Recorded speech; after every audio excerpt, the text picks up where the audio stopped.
Gloucestershire helicopter teams assessing the extent of the damage. The police, fire and ambulance crews in many areas unable to cope with the sheer volume of calls from people stranded because of the deluge of water.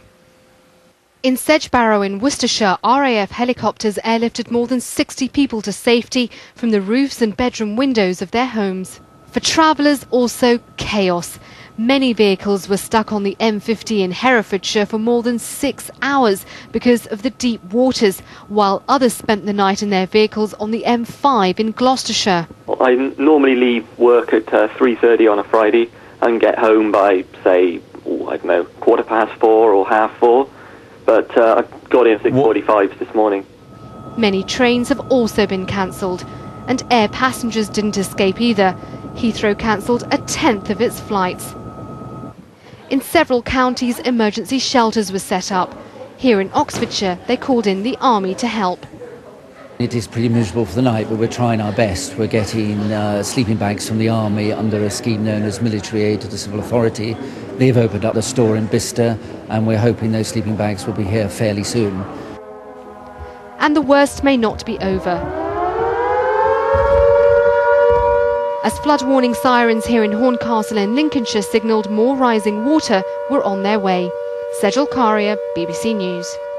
Sejal's here now. Sejal, the situation is changing all the time. It's still raining in some places. Yes, it is. And in fact, flood sirens have sounded in Louth in Lincolnshire this morning, with water levels still rising. The Emergency Planning Centre there has, in the last few moments, requested that an evacuation centre that had been closed earlier because there weren't that many people there be reopened as a result of this water to act as an advice centre for residents. And they're also making 200 sandbags available as well. In Stratford-upon-Avon, houses in many of those villages along the River Avon are underwater. We understand people are trapped. Around 10 to 15 people are waiting for help.